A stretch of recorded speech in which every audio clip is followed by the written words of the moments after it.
found something?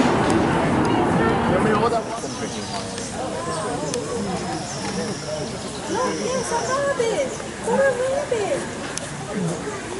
Oh my god! That's probably its food.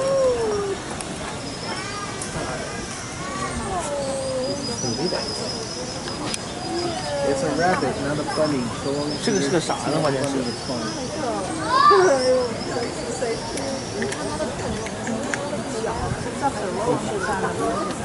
你觉得它像不像猫啊？就是那种猫科动物。就是那种大型猫科动物的特效，大概比我喜欢。Oh, look at this guy.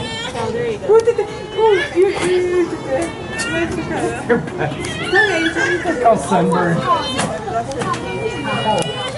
You know, they stress. It's a long time. That's cool. That's funny. Can you get some more?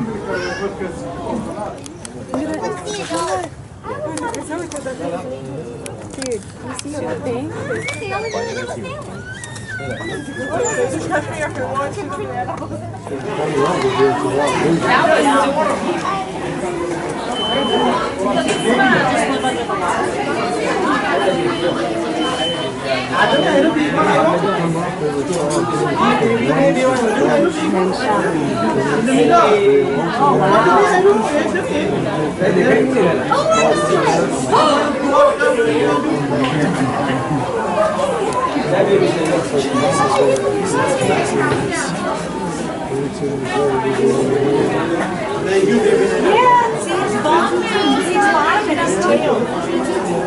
Ah, that's cool, huh? Yeah. Did you see the shark?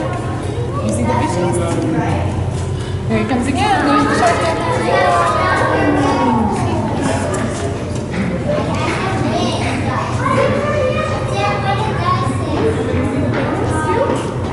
The fish guy and the lapata.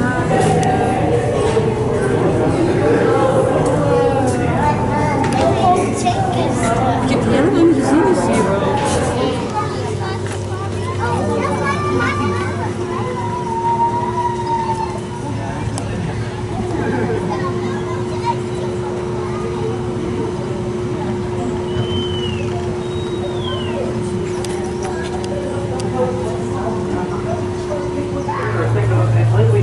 tuxedo coloration where they're white on their bellies and black on their backs.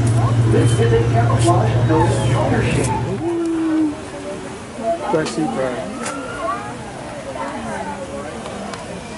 Come on, Shala. No. Look at it. Cool. I know it's looking at you.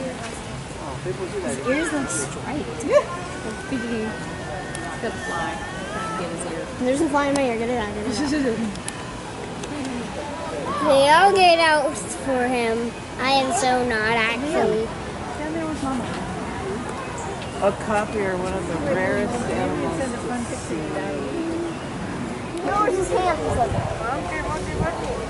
he's right there. Beautiful. Oh, Isn't he beautiful?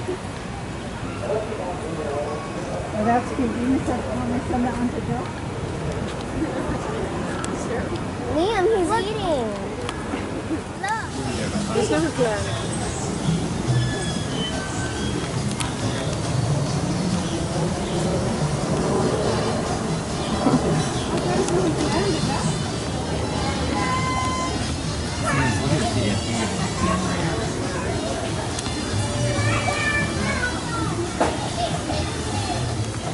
Heps. I'm not eating.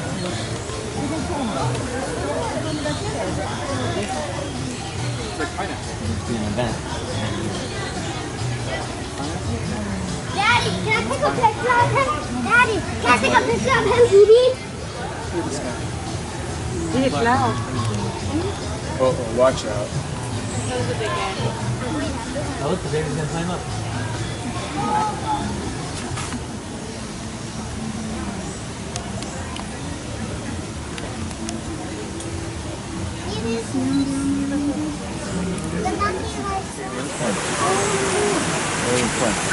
Buonapito!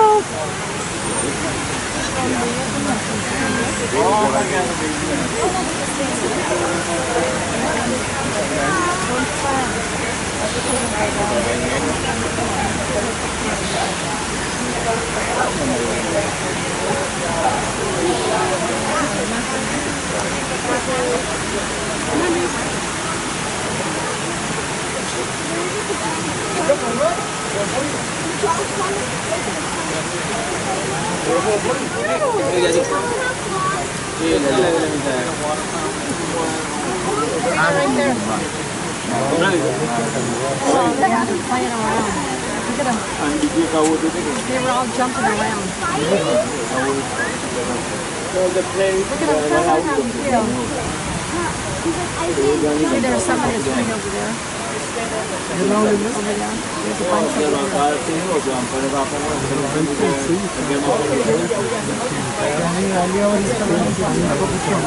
Oh, yeah.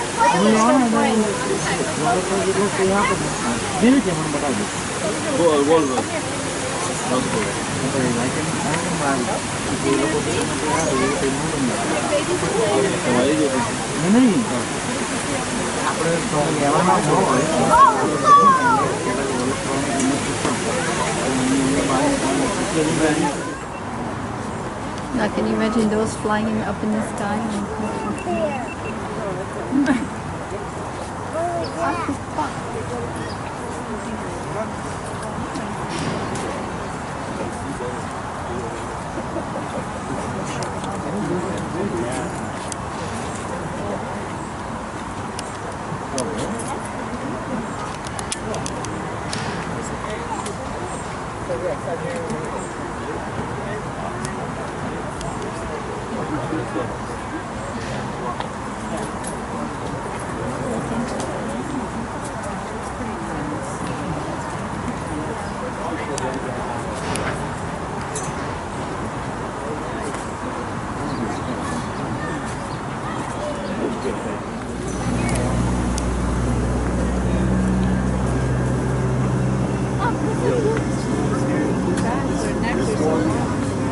Jumped the fence. What? Right here. You're kidding me. No, the zookeepers were like sprinting over here. Dude. We're trying to touch it. Skinny, their necks are Yeah, I think they run fast.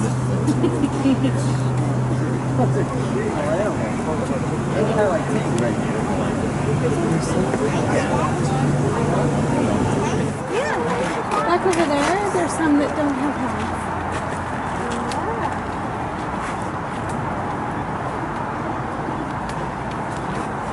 Cool, huh? All right. Let's keep going. What do they feel about being petted? Right? Probably not that.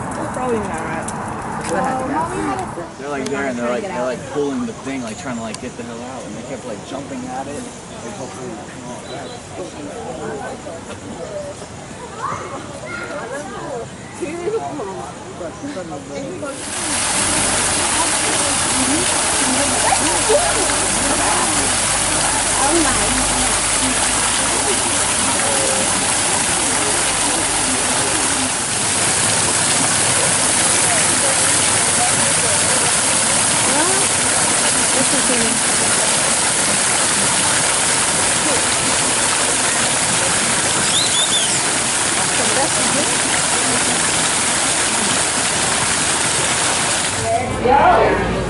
My name is Anna, and I'm going to be your tour guide and bus driver today.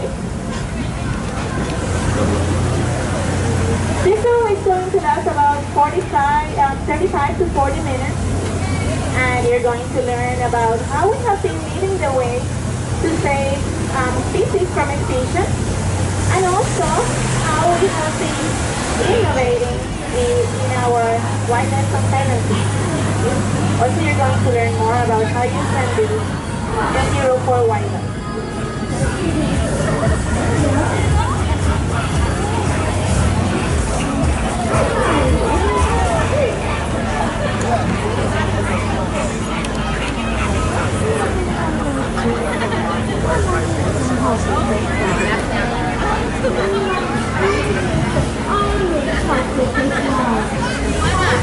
We have several activities activities going on around the zoo today and during this week. So they asked us to lower our voice when we are going by some concert or any other activities.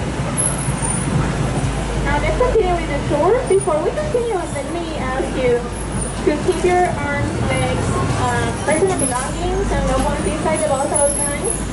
Also, if you choose to stand, please keep your feet on the floor and hold on to the railing or the back of the seat. If you look up, those baskets that are going over us, that's the sky carry.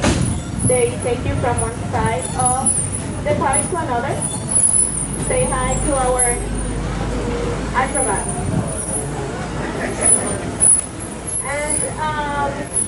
And it's a quick 5-minute ride from one side of the zoo to the other. And continuing with the zoo by itself, let me tell you that besides being a safe haven for animals, we are also a safe haven for plants. We are the most visited botanical garden in the U.S. We have thousands of different plant species, and we take care of them for conservation, but also we grow some to feed our animals. If you look around, you're gonna see these tall bamboo plants. We harvest those daily for our pandas. Some of the plants that we grow here, we also harvest them to use in some of our restaurants as well.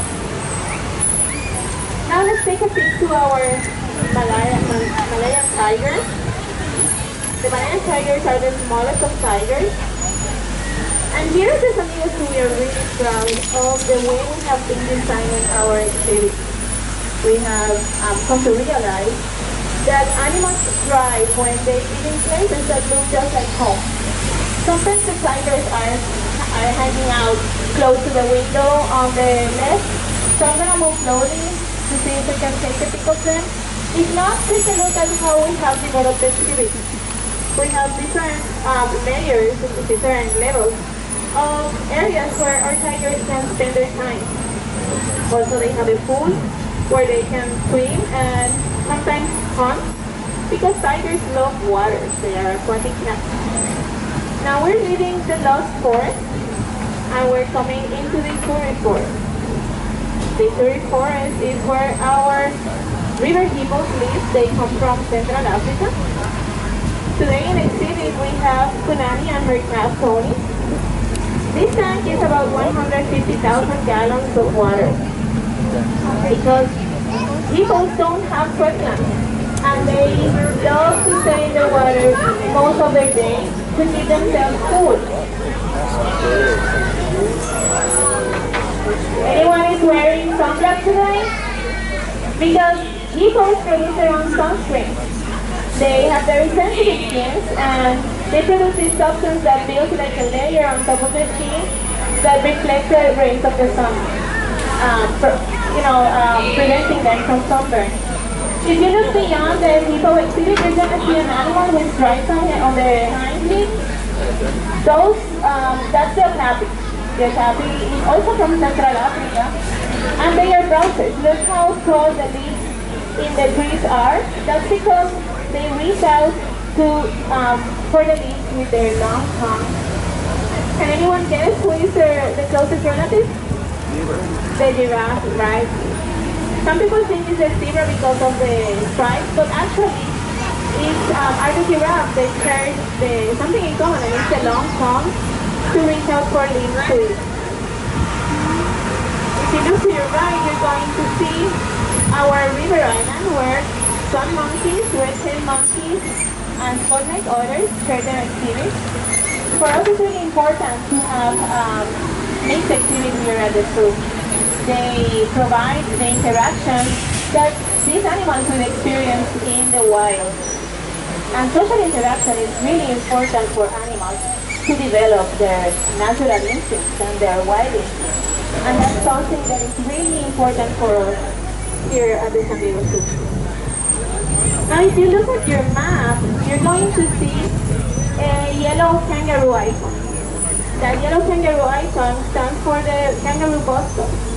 The kangaroo bus is a transportation service. It's a very similar bus to this one. The only difference is that they have a yellow sign in the front. And you can get into the kangaroo boat using the same ticket you used to get into this one. The only difference is that they stop and you can hop in and hop off in 4 different stops. This is bus stop number 2. And along the way I'm going to show you where the other bus stops are located. Now when we go up the hill, look at that road next to us on the left. That's road 163. In the 1930s, our veterinarian, Dr. Schroeder, decided that we needed to build a place where we could breed endangered species. And we built the safari park. If you take this road, 163, all the way up to Escondido, it's about 30-minute drive. You can visit our safari park. It's a registered park, it's 20 times bigger than this park.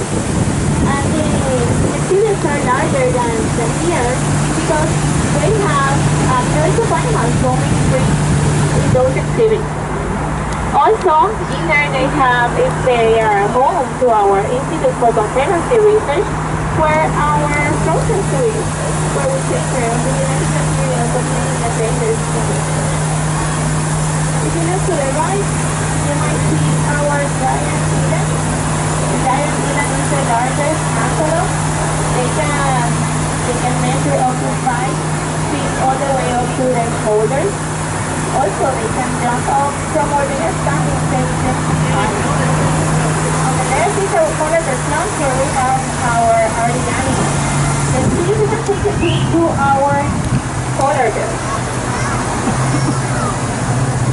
We have 3 polar bears here at the zoo. We have 2 females and 1 male. One of the females and the male are sister and brother. All of them are orphan animals. They have been living here their whole life. This exhibit also resembles their home back in the Arctic. These animals are what we know as sea bears because they depend on the seawater to freeze to look for mates and to look for food. Can you see them? I'm going to continue to see if we can take a look at them in the backyard.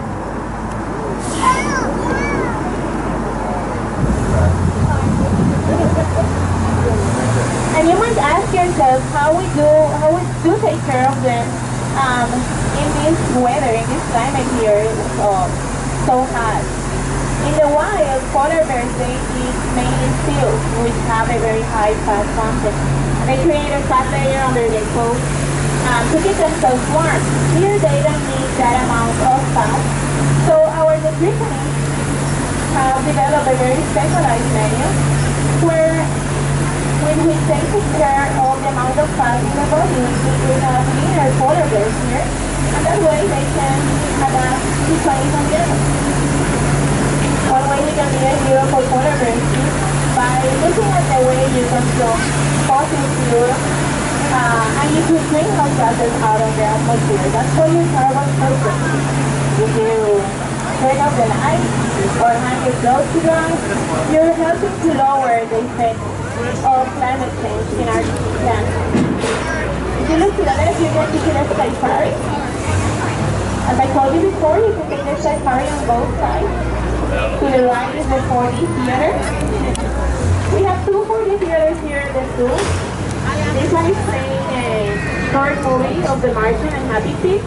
And back in the children's zoo, you can go see a movie of Leo. And we're going to enter soon the Elephant Odyssey, where our lions are. We have some bears there called the blue tobacco that all of them that laid eggs, and those eggs are hatching. Our keepers have asked us to remain silent when we go next to their exhibit because the chicks of the tobacco are really sensitive to the sound of our voices. So I'm going to remain silent when we go next to the lions, but I will make a quick stop so you can take a look at them, okay? I'm still with you? Awesome. Okay. If you look to your right, when we pass this bus in front of us, this exhibit is of our main route. The main wolf has a board wolf on its name, but actually it's not a wolf.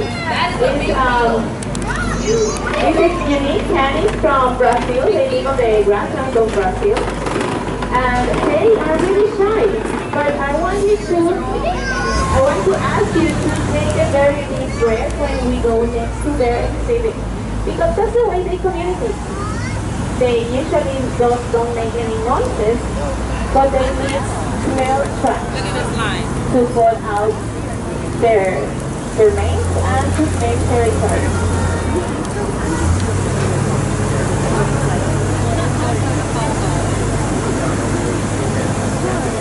This is Kangaroo Buffalo number 3, and to the right is Elephant Odyssey. Down Elephant Odyssey is Basset, and from this area here, that's the best way to get back to the entrance using the Kaitari or taking Basset Bridge. It's only a 7-minute walk. Now we're getting closer to the Bucuraco, so I'm going to remain silent for a while, but I'm going to make a quick stop here so you can take a look at our elephant.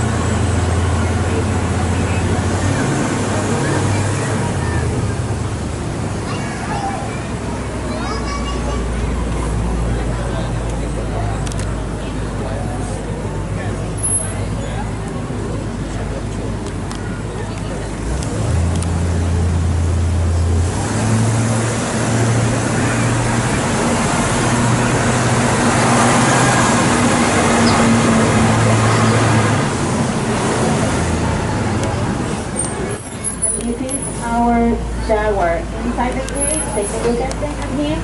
I'll tell you a little bit more about him when we exit this area. Well, the two African lions that we have here at the zoo, they came from a zoo in South Africa. And in 2009, they were brought here for the opening of Elephant Odyssey.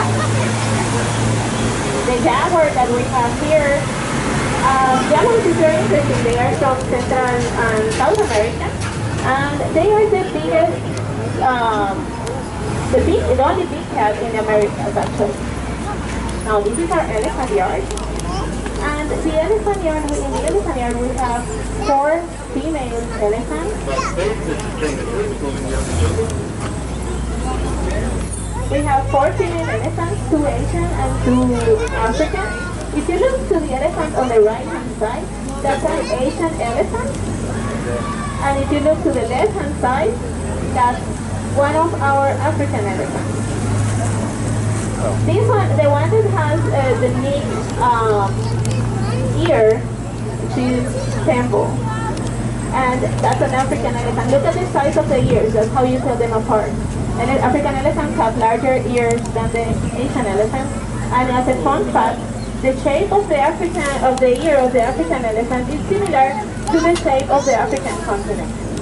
Our elephant yard is about 2.5 acres big, and we can subdivide it in 4 different yards depending on the needs of the elephants and of the keepers.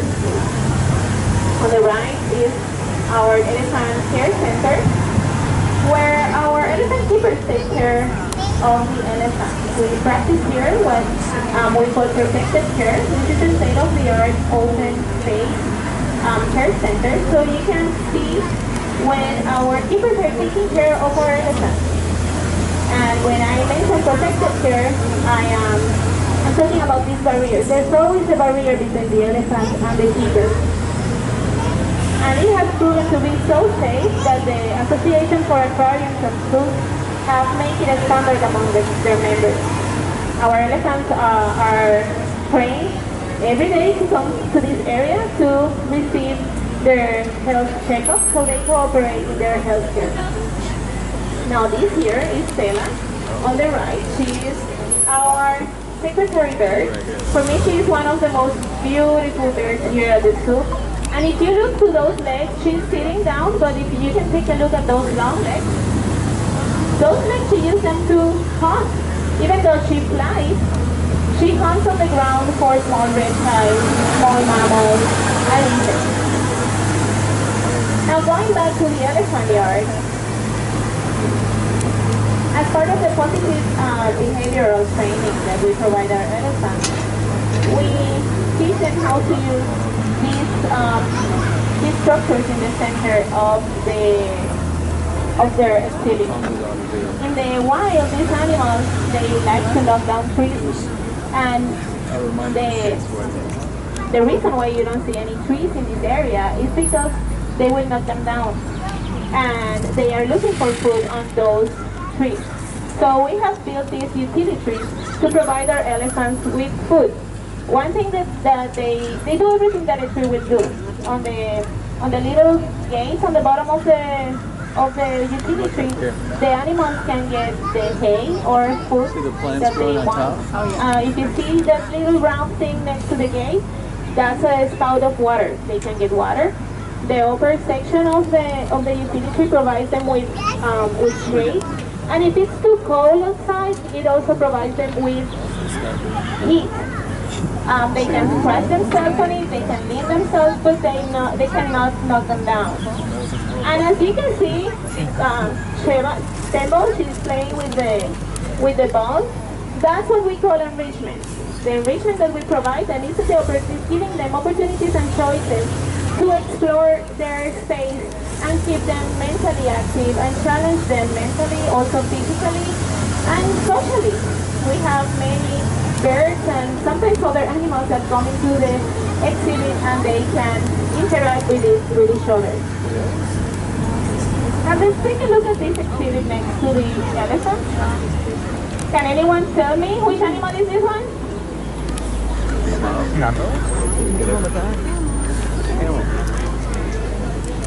Can anyone tell me? That's a camel. That's a dromedary camel. Camels that have just one hump are known as dromedary camels. They come from the Middle East and Africa. If they have two humps, they are from Asia. What do they carry on their humps? Anyone know? Water. Some people say it's water, but actually it's fat. They need to carry that fat on their back because they can go very long periods of time without eating or drinking water. So they need all that fat to get the energy they need on their search for food or water. And it's also, they carry it on their back because they need to have very little fat around their body because where they live is so hot. So they just carry it on their back so they can keep themselves fresh. Now, this is one of my favorite success stories here at the zoo. These animals are the California condor. They are one of the most important animals here in the American folklore. In the 1980s, these animals almost went extinct. There were only 22 individuals in the wild. So the scientists of the safari park decided that we need them to round them up. We took all 22 condors back to the safari park where we built a safe space for them. Their natural habitat was being poisoned by lead and their eggs were not hatching because the shell of the eggs was too soft. It wasn't hardening enough. So we brought them into a safe space and we started observing them while they laid eggs. And we observed that if we took one egg from the nest, the female condor will lay another egg that will double the opportunity of increasing their population. So we needed to do something with that egg, right? And we didn't want the chicks to get attached to people because we want to release them into the wild. So we developed this puppet that looks like a female condor and started feeding the chicks with that female condor puppet. So we were so successful that 30 years later we have over 400 condors and half of them have been released into the wild. So this is a very good example of how we have been leading the way against animal extinction. And you should feel proud too because you are part of it. Just like being in this boat, you are helping us leading the way when you're being hero for wildlife. If you're lucky enough to see a condor flying above you, remember that because you visited the San Diego Zoo, it is possible for them to be released into the wild. Now, if you look at the map marker, the red number 10 in front of us on the right, that you can also, it's a great way to find yourself around the park with your map. Those are map locators, so you can look at the map and look for that number, and then you can know where in the map you're located at. To the right is our meerkat exhibit. These animals are from the Kalahari Desert, and they are on the very bottom of the food pyramid. They are prey to many predators, so they are always on the lookout for danger or any threat. They are a very tight group of individuals, and there's always someone looking out for those dangers and threats to let them know if they need to run away or hide. Now we're coming into Africa Rocks. This is our newest exhibit. It took about 3 years to build. We showcase 6 different regions of Africa in this exhibit.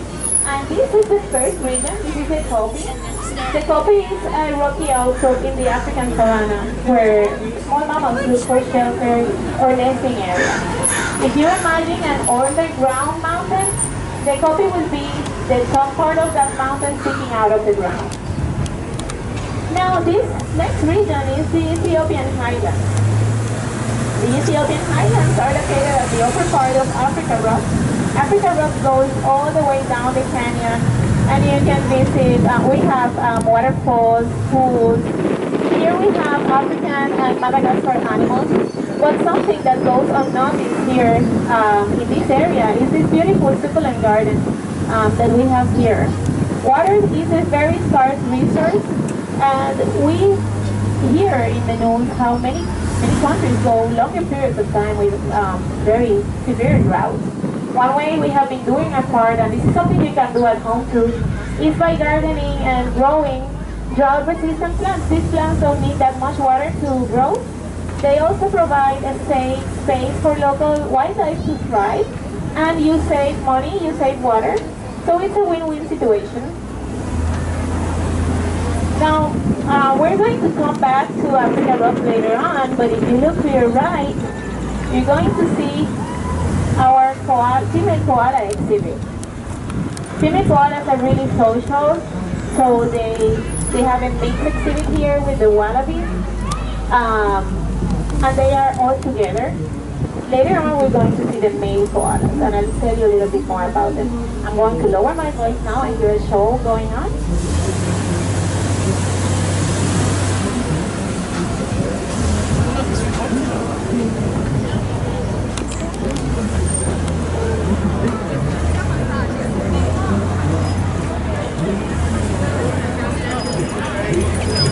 Okay, so koalas are marsupials. Do you know what a marsupial is? Do you know what a marsupial is? Marsupials are animals that carry their babies on a couch, just like kangaroos. And koalas carry their babies on the couch. When the koala is born, they are the size of the first section of your pinky, and they need to crawl all the way up to their mommy's pouch and stay there for a couple of months until they are ready to come out, just looking like a full koala with hair and everything. Now this is our sunbear exhibit. Sunbears are really shy. They tend to spend their time inside their cage. They are the smallest of bears, and these animals, they are tree climbers. In the native language of where they come from, their name means those that like to sit high, because they build their nests in the trees. This next exhibit is our snow leopard exhibit. These animals are known as ghost cats. They are really good camouflaging themselves. They live in the Himalayas, and their coat helps them blend into the snowy and rocky environment. Now if you look behind the platform, you're going to see our African flawless otters. They love to sunbathe. Usually when they come out of the water, they roll around in dirt because they have very oily skin, and they need to spread those oils their fur to keep themselves water good. If you look to your right, you're going to see our grizzly bears. We have two grizzly bears here. They are brothers, Scout and Montana, and they come from the Yellowstone National Park. We had to rescue them because their mom was teaching them a very bad habit. They like to raise garbage cans, and which is really dangerous for bears and for humans. These these animals were lucky enough that we were able to rescue them, but not all bears have the same fate. So we always tell our visitors, if you ever go to bear country, don't feed wildlife, secure your garbage cans, because, you know, these animals are not as lucky as South and Montana. Now these are Andean bears. They are also known as spectacle bears and are the only, oh my god, I love them. They are so cute. They are the only bears in South America. And as you can see, they love to climb trees. They are also tree climbers. And as part of our Wildlife Conservancy, our researchers have discovered that these animals are mainly vegetarian. Some people thought that they were raiding their livestock, and we realized that they're mainly vegetarian if they eat meat in small mammals, and that is really good because now the community has learned to understand the habits of these animals and have learned how to live in the same space together. If you look to your left, you're going to see Fern Canyon Trail. Fern Canyon is our oldest rainforest garden. It has been here 80 years, and rainforests are really important in our planet. They are the filters of the air we breathe, and I want you to feel the change of temperature here from when we were up in the elephant. They control our climate, they help control the temperature of our climate, and they are home for 50% of biodiversity. That means that 1 in 10 plants and animals live in the rainforest, which is really important for us as well. We play a very important part in this puzzle that we call life, right? And we are the shapers of the future of our planet. And one way we can help shape that future is with our choices, with our decisions. And our pocket is very powerful.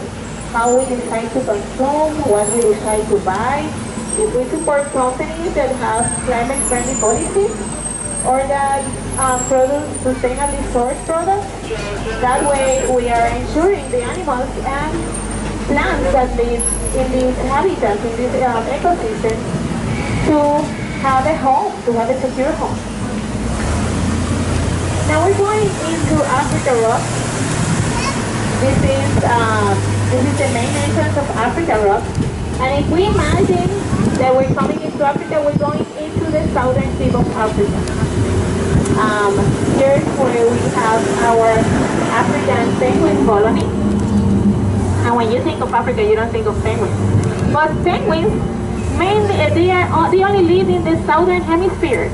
That's why you don't see any penguins in the Arctic where the polar bears live.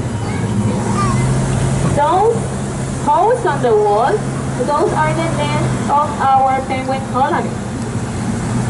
In the last couple of decades, the penguin population, the African penguin population has decreased about 60%. And as part of our Wildlife Conservancy, we have been innovating and building artificial nests for these animals where we can keep secure their eggs and make sure that those little penguins hatch. Also, we send a part of our staff on rescue and release missions to Africa to help these penguins. If you look at the very end on the right, you're going to see Rady Falls. Those waterfalls are the largest artificial waterfalls here in San Diego. They drop down 65 feet, and that area will be the tropical rainforest of Africa in Africa Rock. Now, next to us on the left is our lemur exhibit. Lemurs are from Madagascar. I don't know if anyone here saw Ice Age, the movie. Well, King Julian was a lemur, okay? And these big structures were built for them because they love to climb and they need to practice that skill, right? So we wanted to provide them with as much climbing opportunities as possible. That's why here in the Acacia Woodlands, we have brought all these trees here. The trees that you see, they were brought from other exhibits to provide these animals, like the vervet monkey in the tree, to provide all these animals with climbing opportunities. These animals are really curious, and when they practice their curiosity, they're making sure that they are safe, because these animals also are on the very bottom of the food pyramid. They are prey to many predators, including humans. And one way they keep safe is climbing into those trees. One problem they are having now is that they are losing their homes because we are taking away the trees where they live. Now if you look to your right, this is our main koala colony. Oh, there's one in the right hand side tree. You can see one of our main koalas. You may ask yourself, why are they separate? Because they are really territorial, different from the female koalas. They are really territorial, and each of them lives on their own tree. These plants in the coast, those are eucalyptus plants. And it's interesting because these animals, even though they only eat eucalyptus, and that's good, they don't have any competition for that food. But eucalyptus is really toxic and poisonous. So they need to sleep a long time to be able to digest those plants. So a koala can sleep up to 20 to 22 hours a day. Now we are a not-for-profit organization, and that means that everything that you spend here, every cent that you spend here goes back to the animals and plants that you have seen, and also to our wildlife conservancy. And we need to appreciate that thanks to our visitors and also to our donors, because this wouldn't be possible. Even the fight against extinction wouldn't be possible without you. So you are the ones leading us towards our mission.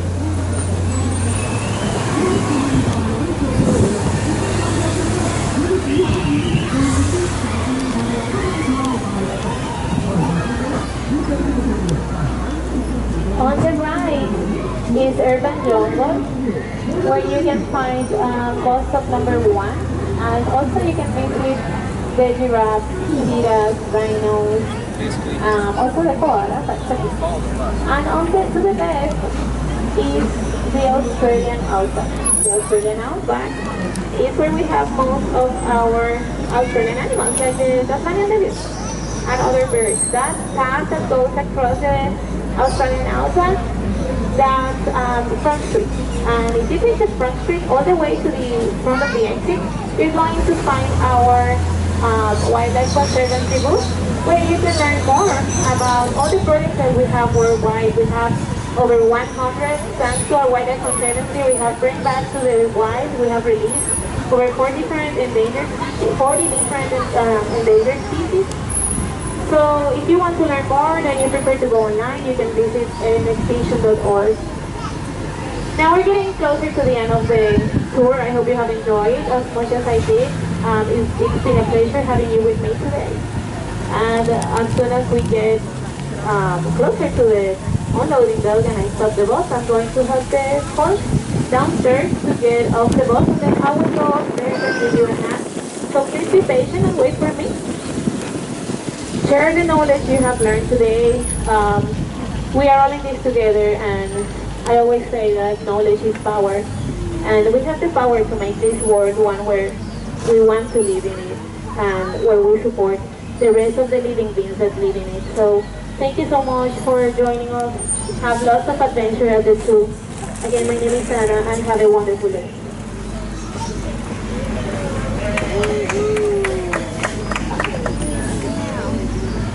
Thank you, guys.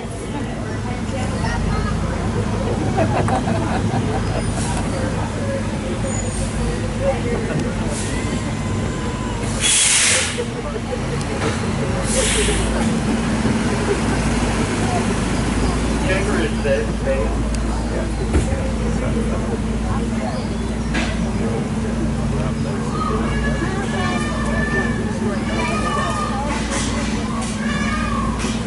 Okay, you're in good. Instead of number 545, you can call that 540. That's what it is.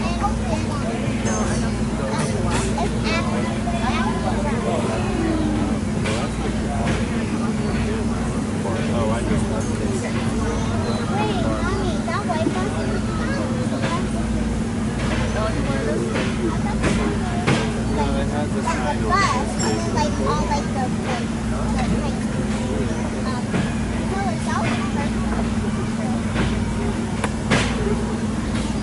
us.